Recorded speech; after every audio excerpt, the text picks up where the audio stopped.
네, 여러분, 안녕하십니까? 오늘은 리더의 투명성이라는 주제로 강의를 해보겠습니다. 자, 여러분, 우리가 요한계시록을 보면서 리더십의 원칙, 크리스천 리더의 가치들을 지금 찾아보고 있는데요.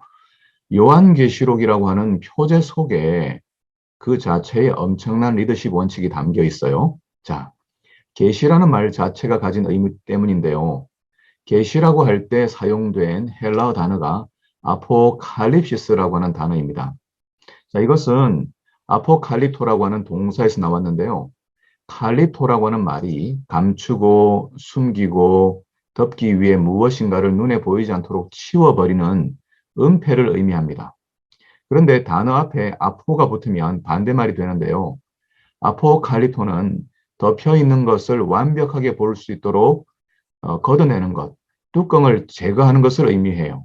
그러니까 계시록은 감추어진 것을 완벽하게 드러낸다 그런 의미죠. 여기에 하나님의 특성과 또 크리스찬 리더들이 가져야 할 리더십 특성들이 분명하게 나타나고 있습니다. 자, 계시록 2장 1장 1절 2절 제일 처음에 보시면 계시록이 가지고 있는 공개성 그리고 투명성이 뚜렷하게 나타나고 있는데요. 자, 하나님께서 얼마만큼 보여주기를 원하시는가? 먼저 예수 그리스도의 계시, 아포칼립시스라고 했고, 하나님이 그에게 주사 반드시 속히 일어날 일들을 그 종들에게 뭐 하시려고요? 네, 보이시려고. 그 다음에 그의 천사를 그 종 요한에게 보내어 뭐 하셨습니까? 알게 하신 것이라. 자, 다 보여주시는 것입니다. 그래서 요한은 하나님의 말씀과 예수 그리스도의 증거, 곧 자기가 뭐 한 것을요? 본 것을 하나도 빠짐없이 다 증언하였다 기록하고 있어요. 자, 요한은 하나님께서 일곱 교회에 보내는 기별을 받으면서 하나님이 갖고 계신 개방성과 투명성과 공개성을 배웠어요. 요한은 아예 하늘 법정까지 접근할 수 있는 그 액세스 허락을 받았습니다. 이게 하나님의 세계예요. 자, 보통 인간 세계는 정보를 다 공유하지 않아요. 정보는 권력과 힘을 만들어주기 때문에 정보를 독점한 사람이 지도자가 될 수 있어요. 자, 그래서 보통의 경우 정보라고 하는 것은 다른 사람을 이끌기 위한 무기로 사용하는 경우가 많죠.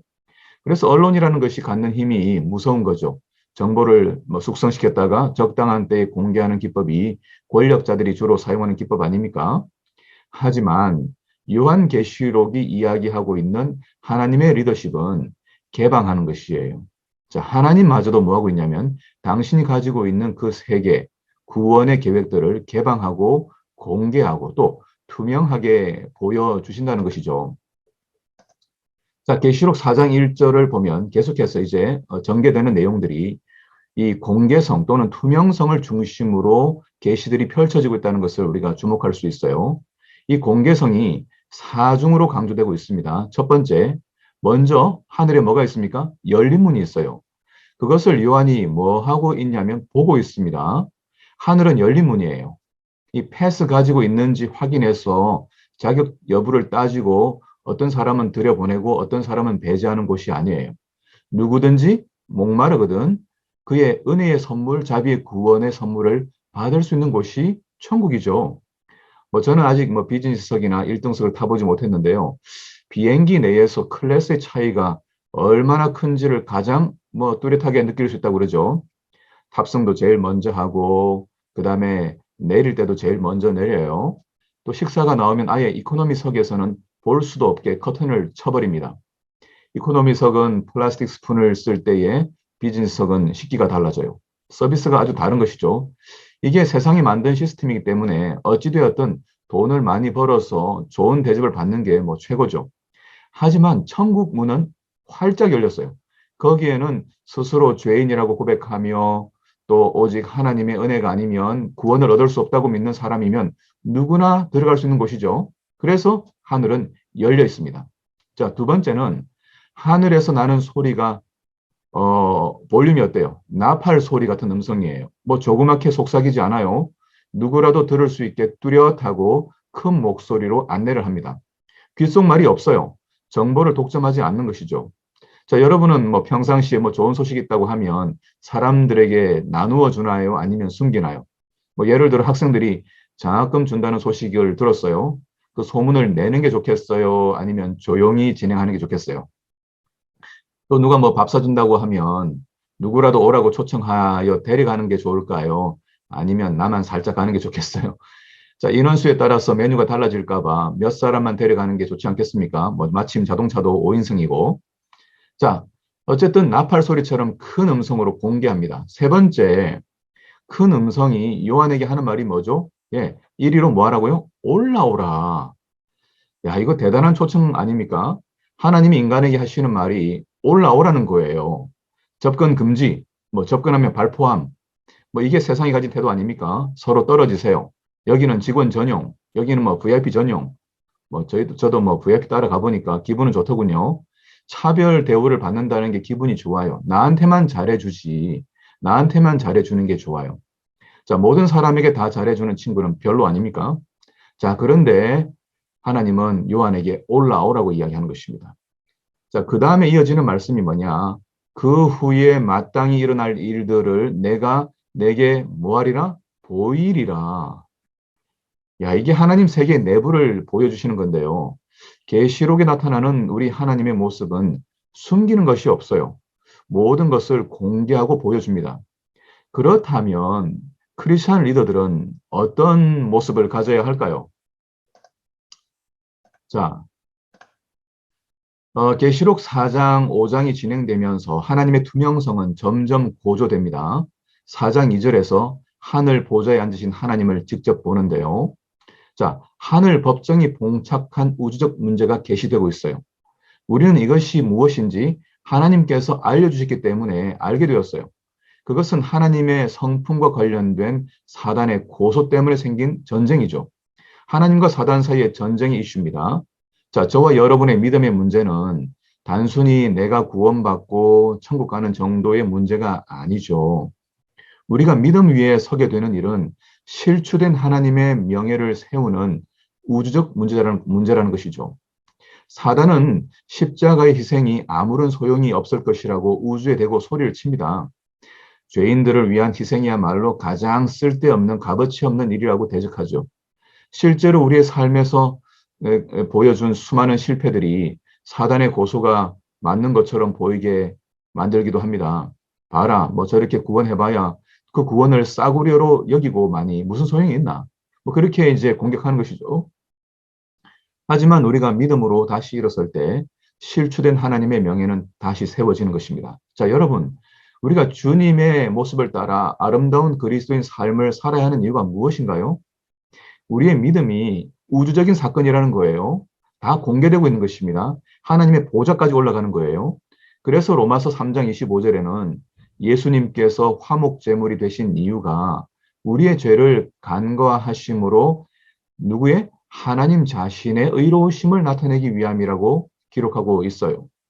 우리의 구원은 하나님의 의로우심과 관련되어 있습니다. 그래서 바울이 구원을 확신하게 된 것은 하나님 자신의 불변하는 영원한 사랑의 성품을 분명하게 알게 된 것이었거든요.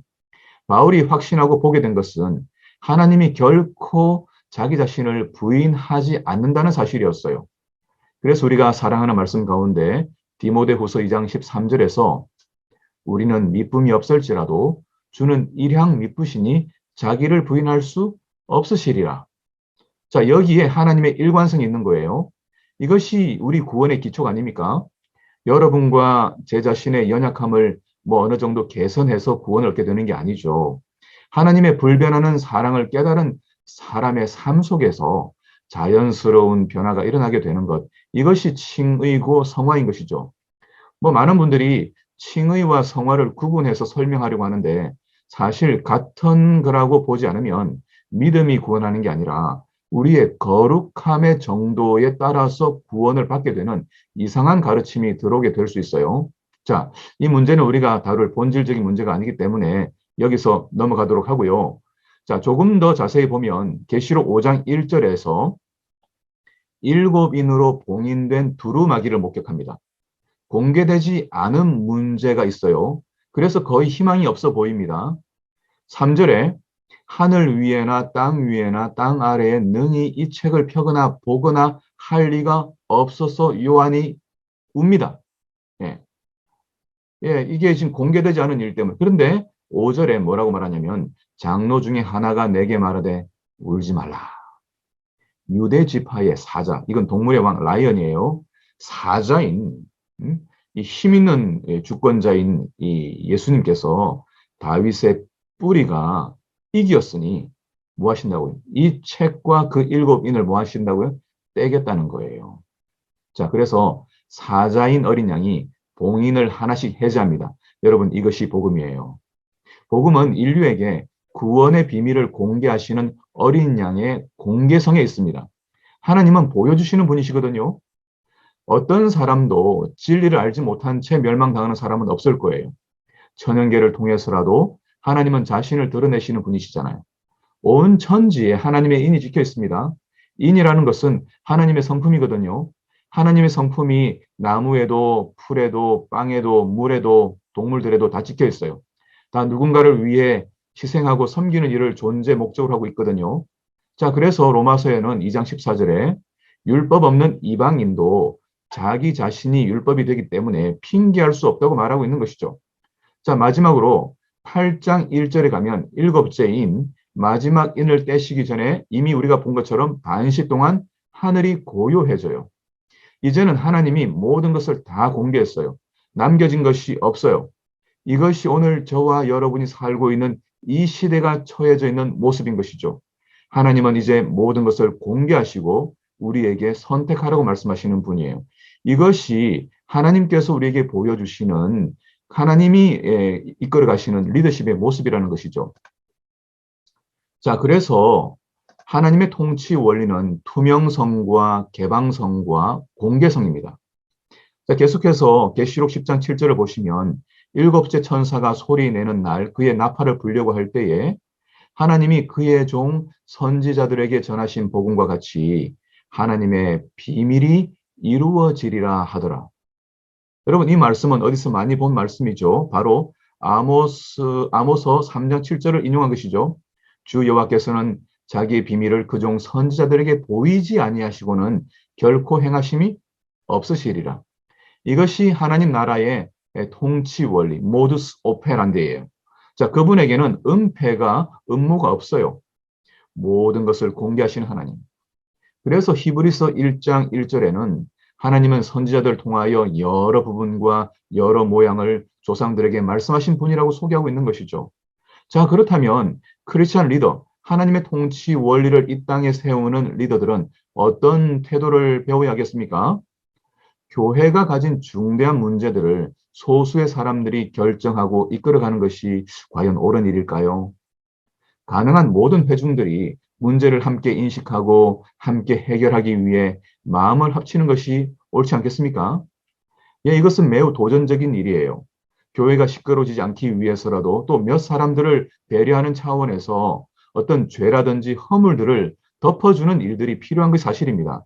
하지만 어떤 중체대한 어떤 교회의 목적이나 방향이나 비전에 대해서 원칙적으로 알려주지 않은 채, 의논하지 않은 채 어떤 일들을 시작하는 것은 옳지 않은 것이죠. 하나님은 어떤 분이신가? 하나님은 의논하시는 분이세요. 그렇죠? 여러분 이사야서에서 하나님께서 말씀하시기를 우리가 서로 변론하자라고 할 때는 이게 의논하자 그런 말씀이거든요. 그래서 리더십의 이 여러 정의들 속에는 윤리적인 함축이 들어 있습니다. 리더십은 단순히 어떤 일을 일으키는 능력이나 실적을 내는 능력이 아니에요. 크리스찬 리더들은 반드시 윤리적이어야 합니다.